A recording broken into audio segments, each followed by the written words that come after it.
Right, greetings, good evening, bonsoir. Here we are in the little philosophy club. Winter's coming, it's November, although today is still warm, so I haven't lit the fire. So this week has been pretty epic, really. Today is the 10th of November, and we had obviously the American elections on the 5th, which I watched with great interest. And we can, talk about that. I mean, I studied political philosophy and political ideas and so on, part of my degree. From a British and French and European perspective, this decision to vote for Trump looks very suspicious, to be honest. It looks just very, very bizarre. I mean, I can understand why the Americans have this thing about wanting to, have their borders protected, and the figures of people coming across the southern border illegally and so on is pretty huge. But the irony is that it was Trump that blocked the border deal. The Democrats put forward a package which would have closed that border, and it was Trump that boycotted it. So there's no logic to then saying, oh, well, we'll vote for Trump because, he can fix our border. He failed to help to fix it previously. There's no guarantee he can do it this time. So that's one issue. And there are, of course, many things to fix about American society, but there are many things that are right with it. I was interested to hear the speech by Mr. Clinton, former president, who I used to greatly admire when I was younger, speaking in support of Kamala Harris. He was addressing the issue of the Middle East crisis in Wisconsin, I think. Very interesting speech he gave, which is, you can find it, just a few days ago, urging people to vote for the Democrats. He revealed something very interesting that a friend of mine pointed out, that a long time ago, I think it was in the 96 or 98, in some Camp David meetings, Yasser Arafat was offered a peace deal by which Palestine would have come into being as an independent state with 96% of its territory in the West Bank, and according to Clinton, they were also offered 5% compensatory territory anywhere from Israel to compensate for the settlers, and lots of other things. Oh, the capital city of East Jerusalem would have been for Palestine, and yet Yasser Arafat turned it down. Israel itself had accepted it under Prime Minister Ehud Barak, and the entire cabinet. So way back then in 96 or 98, I think it was 96, they had that deal on the table. And Clinton was saying how much he really resents or despairs that deal wasn't accepted. Why did Yasser Arafat not accept it? This is one of those unanswered questions. Obviously, he wanted more. He wanted, maybe 100% of the West Bank or whatever. And there probably were issues that hadn't been resolved, like the right of return and so on, for Palestinians in exile that want to be able to come back. But it would have been a lot better than what they've got now, which is an utterly decimated Gaza, 42,000 people killed.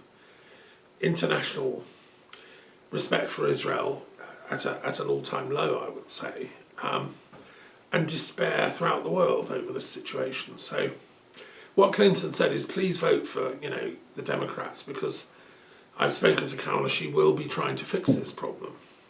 I think one of my reflections on this is that she should have tried harder earlier.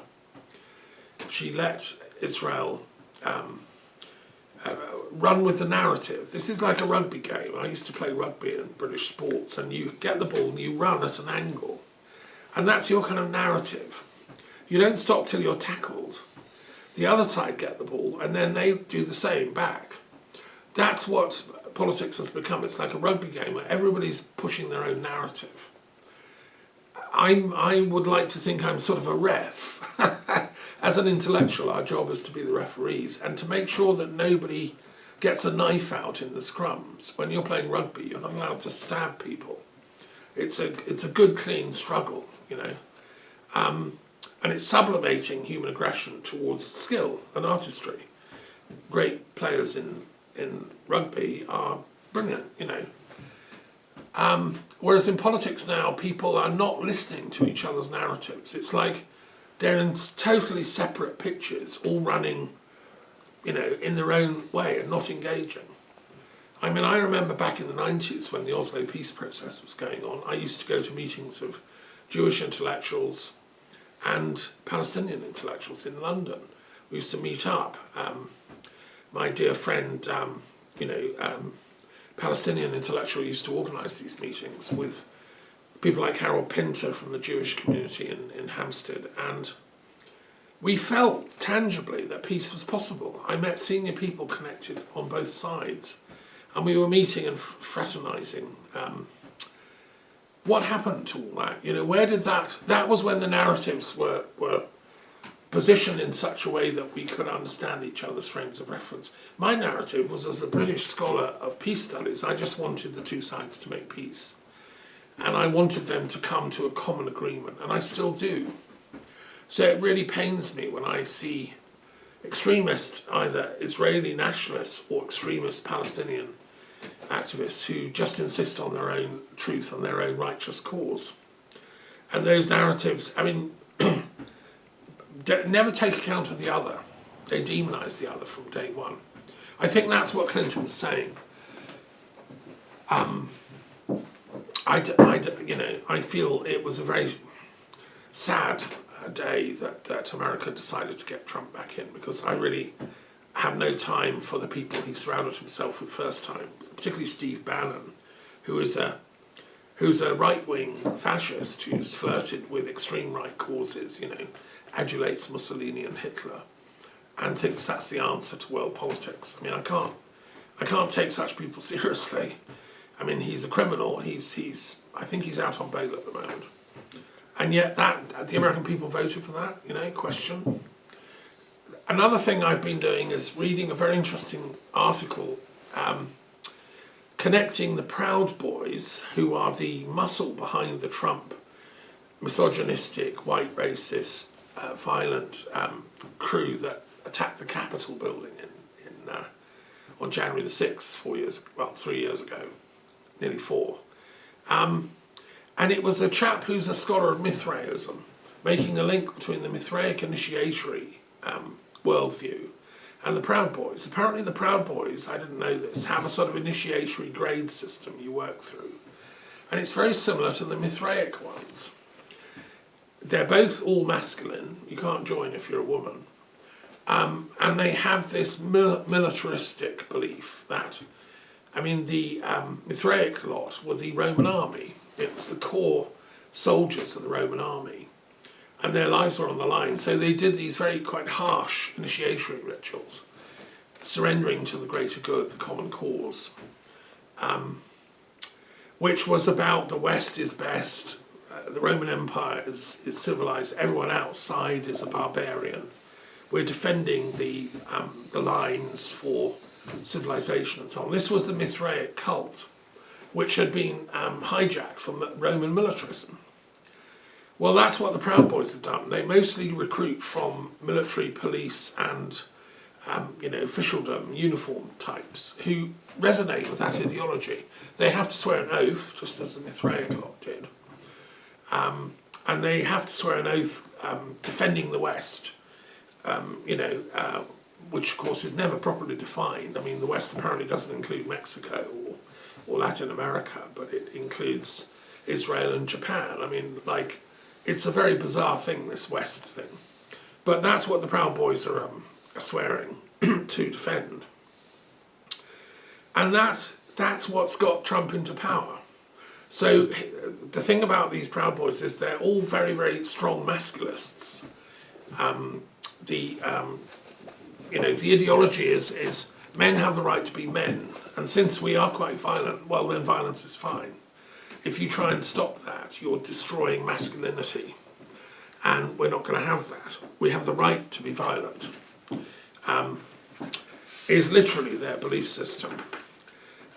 Well, I don't agree with that as a peace scholar. I think this is like the antithesis to most of what I believe. I believe in, gender equality. Women are beautiful and men are beautiful. Long live, vive la différence. But let us not elevate one sex above the other. Let's realise that in love we're equal. So I'm disturbed to see that Trump is like the Gauleiter in charge of this Proud Boy mentality, which then has succeeded in gaslighting the entire nation, misusing the social media like X, especially of Elon Musk, to kind of demonise everyone that doesn't share that ideology. So, watch this space. It's going to be very interesting in America. I think personally that this ideology of triumphant white racist misogyny and anti-womanism, which is what the Proud Boys stand for, and Trump, is a catastrophic error in a land such as America, where democracy has a chance to flourish and where intellectual difference can be tolerated. And I'm not saying these people don't have the right to their views, but they shouldn't be anywhere near power. That's what my concern is. So I'll be watching that space with interest. What else? So also, we had a very interesting meeting, which is on my channel, commemorating Plato's death in 347 BC. On the 7th of November, we had the World Intellectual Wisdom Forum, the Institute of Peace Studies. We had a sort of joint meeting we do every month. Very interesting discussions there in the wake of the American election. What had happened and where are we going, etc. So I won't repeat what was said there. We're coming up next week to the Paris Peace Forum, which Macron set up in Paris. It takes place every year. And this year it's called Wanted, a Functioning Global Order. I agree. I'd love that. I'd love that too. We all want that. And the title was obviously chosen before they knew that Trump was going to win the election. So it's very interesting. I mean, it's not open this year, so I can't go. I have been invited previously, but not as a speaker. It's more for like heads of state and top CEOs, but we can all watch it online. I think it's got its own YouTube channel, so it'll be worth watching. Let's see if we can come up with a functioning global order. Meanwhile, in another part of the forest, I've been working on my 99 Names of Peace, which is my epic year-long effort to work through the languages of the world that can provide insights into peace. Not just the language of the word for peace and its etymology, but also a cluster of words related to it, including enlightenment, education, justice, wisdom, all the kind of, there's a cluster of words that come with peace, I think. And this week I've done Sardinian, which is fascinating, Indonesian, and Yakut. Yakut was very interesting, which is the language of Siberia. The Yakut people live in the far eastern part of Russia. And the Yakutia is a territory which is the largest single province of any state in the world. It's almost as big as the whole of Western Europe, this part of Siberia. And yes, 25% of the world's diamonds come from there. And it's very, very rich in resources. These Yakut people are amazing. They're a Turkish-speaking language. And so they go back to the ancient Turkish roots. And their language is still understandable to some extent by Turks living in Turkey, which is fascinating. So I was researching their history. And it was in that region that the river Kolyma was the worst station to be posted in the Gulag times under Stalin. It's the coldest place on earth. The capital is the coldest place on earth, and the Kolyma River was, people just died of cold, extreme cold. They were housed in little wooden huts with hardly any clothing and shoes, and they worked them for a few weeks and then they died off. Robert Conquest wrote a book on Kolyma, and so what happened in that region was pretty tragic. So of course I mentioned this in the 99 Names of Peace. I've also been doing Uyghur, which is the language of the Muslims of sort of Western China. Interestingly, it's related to a language of the Manichaeans of Central Asia, the Tarim Basin, who were either Buddhist or Manichaeans, and we've discovered some of their texts in caves and stuff. And they provided the alphabet for the Mongolian Empire. Mongolian was written with a Uyghur script, which came from Sogdian, that was in, which was the language of Balkh in northern Afghanistan. It was an alphabet, and that became the Mongolian alphabet through Uyghur Manichaean scribes, which I think is a cool bit of history. So I've been researching and exploring all that. And then Soto, the language of Lesotho in South Africa, an African Bantu language, which, again, fascinating. So I've been, in each of these languages, I find the words for peace-related issues and discuss their literature and their grammar to some extent. I've been looking at Chomsky again because one of the projects I've been working on this week is the question of the democratic control of elections. This is very topical vis-a-vis the American election. In which countries in the world could we say that they have a robust democratic electoral system which is not subject to hacking or corruption? And how can we ensure that going forward? One of the project I'm proposing is that there should be state funding for political parties, proportionate to their vote, and that private donors, like billionaire people like Elon Musk, are not allowed to give money because it sways the results in the direction of plutocracy. And in Russia, if you're a rich businessman, you give to Putin's party, so of course he gets elected again and again, and then you get kickbacks because United Russia, thank you very much, here, have a gold mine in Yakut, Well, that I think is wrong, and the reason I think that is because that's what happened on the Tories in Britain. That's how Brexit was done. It was funded by rich plutocrats who, out of their own selfish interest, wanted to destroy our good relations with Europe and used plutocrat influence over the Tory party to do it. Some of it Russian money. It's absurd, but that's what was done. So I think the only answer I can see is to have state funding of political parties. And that's what's done in Germany, it's what's done in many other countries around the world. And I've been researching all this. And it seems to me that the trouble in America is there is no... Okay, in Britain and other countries, this would be administered by the Electoral Commission, which is an official body that monitors and runs elections and checks out corruption and doesn't let it happen.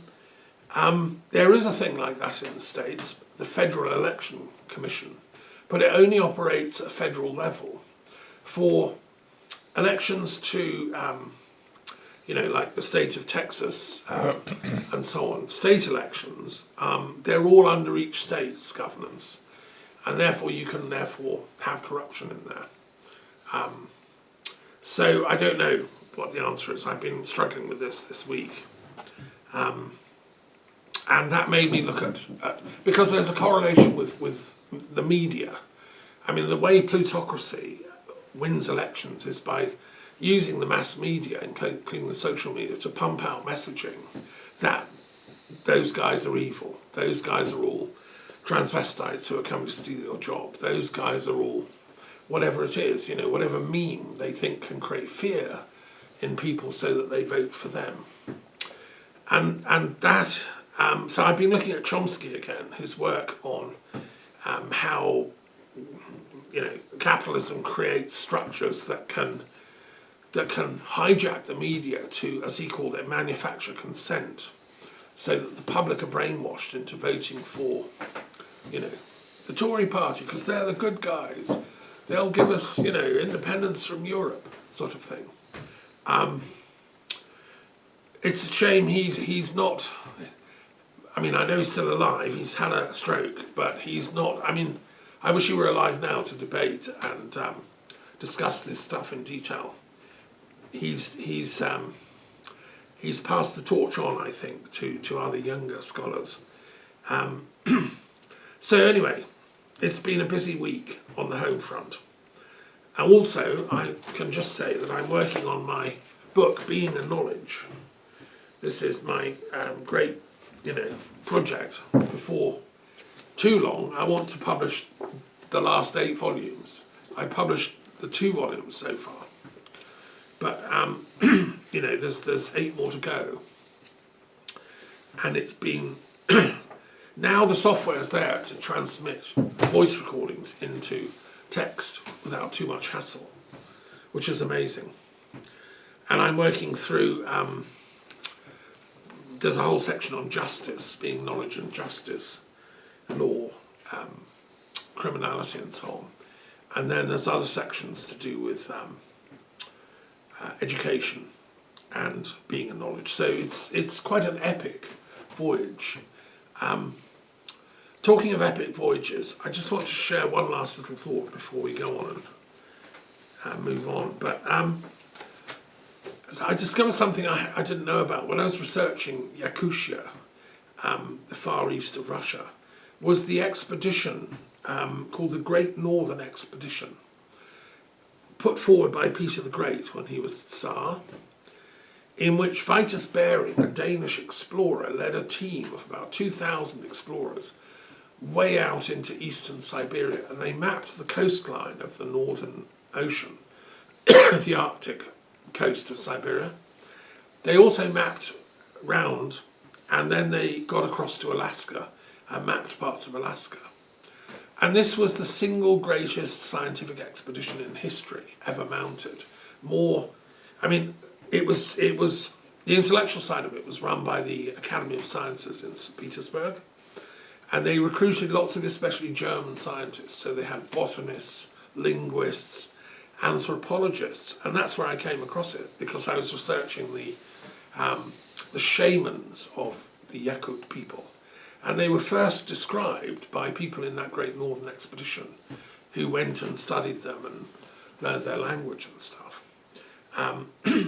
But it was like the Manhattan Project of the 18th century in Russia. And interesting enough, the idea was given to Peter the Great by Leibniz, it turns out, who was his friend. And they met. And Leibniz said, hey Tsar, why don't you map the whole of your territory over there in the east? It might be interesting. And so a lot of German academics and scientists went on the expedition. There's a book written about it, which I'm determined to read. Of course, on the human front, it was a catastrophe. People died, ships sank, people froze to death. It's an epic story. So I don't know why it's not better known in the West. We know about the great mappings of Australia, or we know about Napoleon taking scientists to Egypt, which was epic. We ought to know about this Peter the Great expedition to Siberia. The Great Northern Expedition, it was called. And to me, the extension of geographical and scientific knowledge is much more important than fighting wars and destroying things. That's why I'd rather see human intelligence come together between, Russia and America and China and the rest of the world, Europe and France, and find some new frontier to explore, maybe in outer space. Let's map the new frontiers instead of bombing and destroying each other.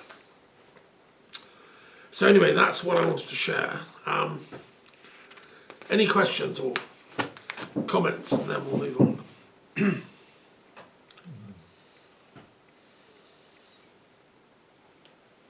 It's interesting, isn't it? Had you heard of that Great Northern Expedition? No, no. Maybe for the Russian people they know, but it's not spread in Europe.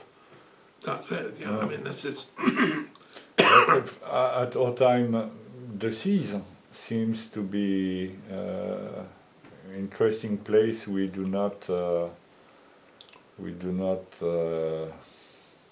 use, or The we do oceans. not share very well. Yeah.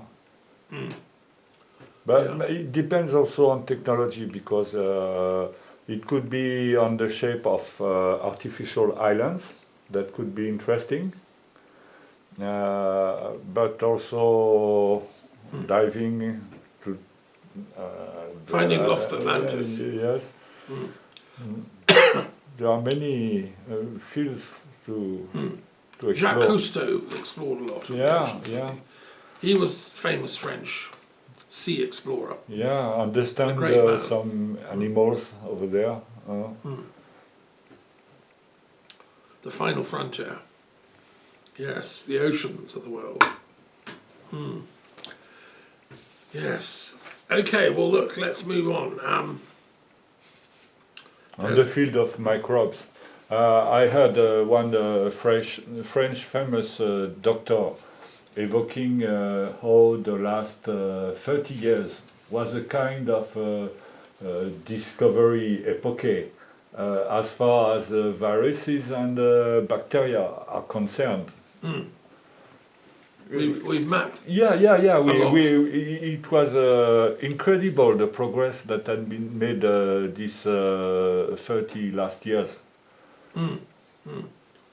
This is a French scientist, was it? He told, yes, this guy said so, but it, of course, himself was is one of the most famous in the world. But of course, every country has some good scientists in that field. Sure. Yeah, so talking of which, I just want to mention something else I've been researching this week.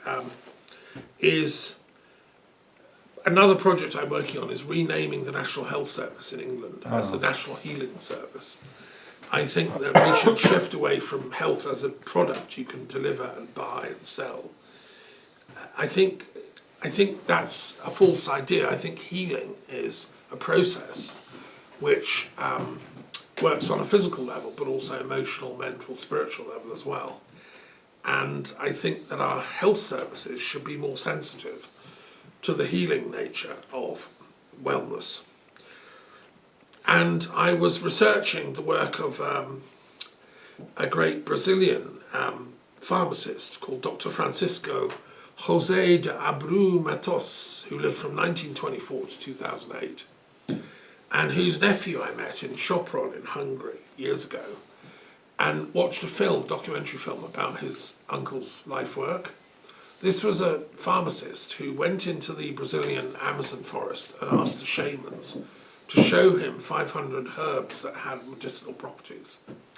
And they taught him 500 herbs and allowed him to take cuttings back to his university greenhouse laboratory, where he grew them and then was able to analyse some aspects of how they work to prove to his colleagues that these things are genuine medicines.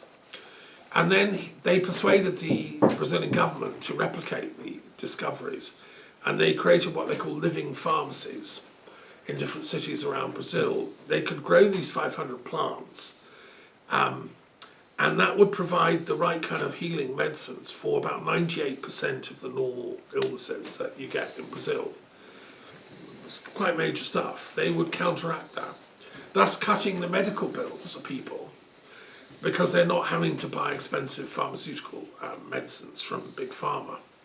And this, I think, is such a brilliant work. I think it should be replicated here in Europe. I think we should have living pharmacies in France. France has great knowledge of herbal medicine going back to ancient Gaulois times, and supplemented by, medieval monks, and there's a lot of knowledge still in France. Well, let's gather it up and let's make living pharmacies here. So there'd be one in every French town and city. And also, let's do it in Britain. And that could be part of the National Healing Service. I want to rename the NHS, which at the moment spends 20 billion a year on expensive pharmaceutical drugs, bought mostly, well, as a capitalist project by these pharmaceutical companies. Let's undercut all that with nature and have this living pharmacies idea adopted. So that's part of my project on the National Healing Service. And then let's go back briefly to the Trump victory. I mean, there are two positive things I'd like to say about this, because although I see things from all sides, I can see a lot of negative about the Trump victory, but I can see a couple of positive things. One is that he's allied with Robert Kennedy Jr., who has been pretty acute campaigning against the role of Big Pharma in vaccination programs. I mean, he's done an awful lot of research. I've heard Kennedy speak some years ago when the whole COVID thing first hit, and I was trying to research all this. He was made aware of the problems with vaccinations years ago by a client of his. He's a lawyer, don't forget, who brought him a whole dossier of material on the use of mercury in vaccinations in America, which have terrible side effects for the kids, and nobody was talking about this. Nobody would touch the case. Kennedy did his research and realised this is an absolute scandal.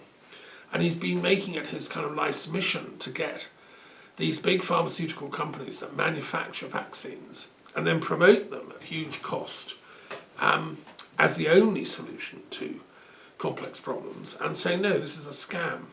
So anyway, and then during the COVID thing, of course, he reckoned he was able to track the release of the COVID virus to the Wuhan, biological warfare facilities, which were built by French expertise, professors in the University of Lyon, great pharmacological experts, built the damn things. But we pulled out when we saw the safety was not very good. The Chinese were not sticking to the rules, and we predicted therefore there'd be a problem, and there was. It leaked. So anyway, what Trump has said is he's going to give Kennedy some kind of oversight of all this, and I'm looking with interest to see how that pans out, whether he keeps his word and does that. I believe he will, and then I think Kennedy might find out some very interesting stuff, and that would be some good karma for the Kennedy family. I think they've suffered enough tragedy. His own father was assassinated, as was his uncle. It'd be great if young Robert could turn up Trump. So, forgive the pun. The other thing that I'm looking to Trump to do, another positive thing, is he's the only recent American president who actually came up with a peace plan for Israel and Palestine. He sat down with Netanyahu and a team, including Jared Kushner, who's his son-in-law, and they went into great detail on providing a solution to this intractable Israel-Palestine problem, which they issued as a joint peace plan during his first presidency. And I was very disappointed when a lot of people around the Middle East said it's trashy, and there was one point where apparently some Arab leaders did a sort of staged press conference and literally threw it into the bin on camera. I didn't regard that as, mature behaviour, and I took the time to read the thing in detail, and at least it was something, Of course, it wasn't everything, but it was something. And for instance, what it said was it would give Palestine a port in Gaza. It would solve this whole problem of their fishing rights and all that. They'd have